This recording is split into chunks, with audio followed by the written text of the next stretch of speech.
Hi, I'm Lydia. Welcome to the Weekly Bowl. We're here with SBP candidate Dorea Slagle to learn a little bit more about her candidacy and campaign. Thank you so much for joining us, Dorea.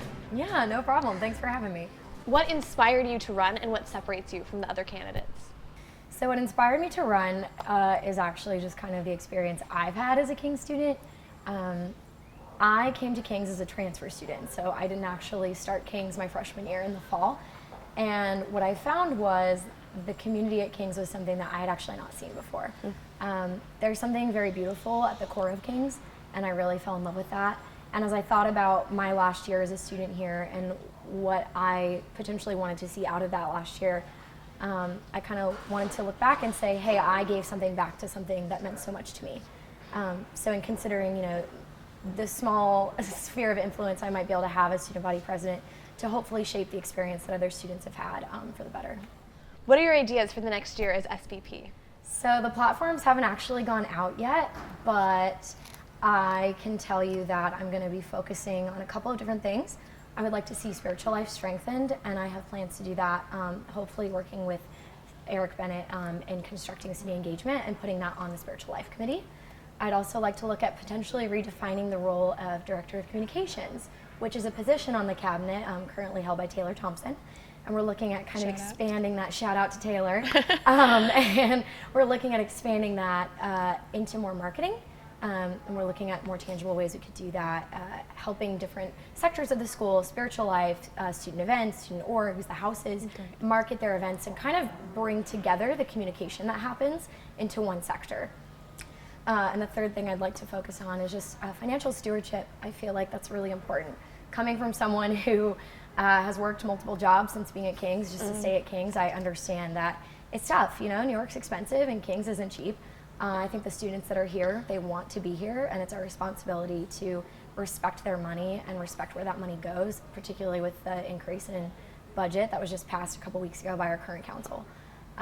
So yeah, those are kind of the three things I'm going to be focusing on. So I guess if you wanted to boil that down to one thought, it would just be succinctly communicating and connecting the student body. What do you believe is the most important quality to have as a student body president? That's a good question. I would say that the most important quality for a student body president to have, honestly, and I think this is something anyone could have, I think they have to be capable of listening. I think that means they have to listen to the people on the cabinet that they work with and hear them when they're bringing up a concern or giving advice or just having an idea for what's a better way we can improve fall retreat.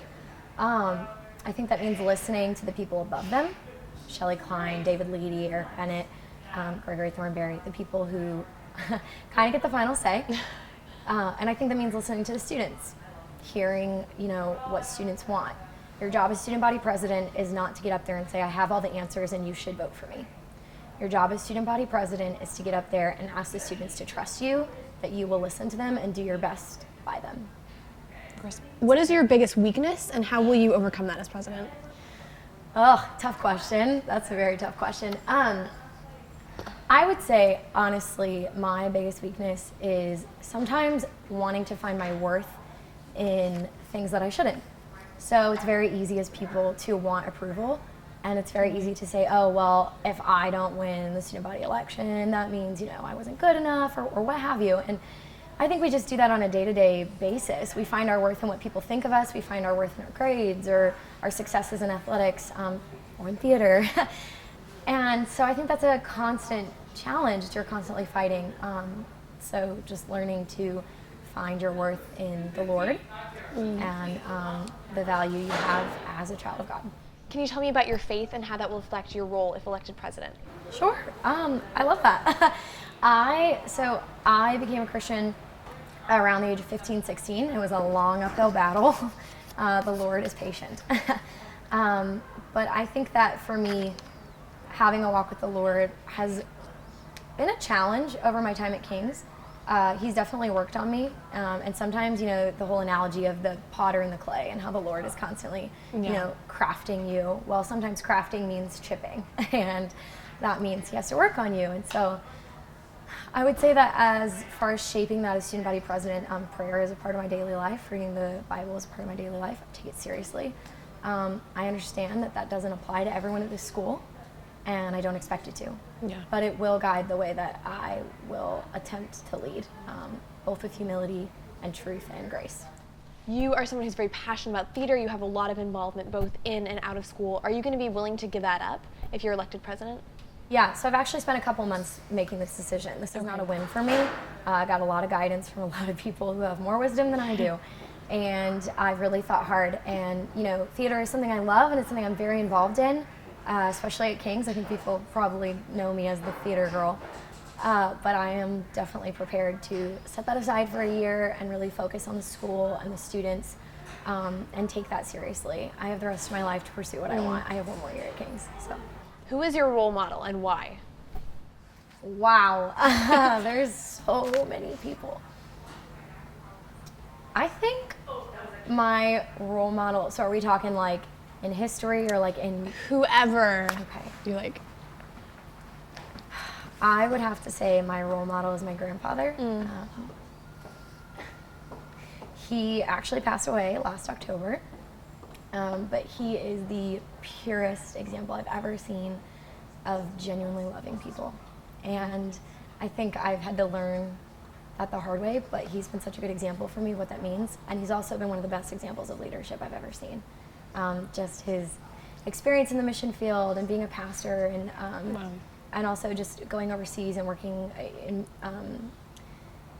aid and devoting his life to other people. I think that's an example that I would do well to watch and observe. So, Do you have anything else you would like to share with the King's community? yeah, I would just ask that if anyone at any time has any questions for me, that you would come talk to me. You can email me if that's easier for you. But I am very, very much a one-on-one person, and I love one-on-one conversations. And if you have a concern, that's okay. If it doesn't have to be, you know, hey, I'm going to vote for you. It can be, hey, I don't really know what you're about, and I would like to have that conversation. So please, yeah, that's my message to the King's community. Please come talk to me. I would love to sit down with you and hear your thoughts and your ideas. Thank you so much for joining us, Dorea.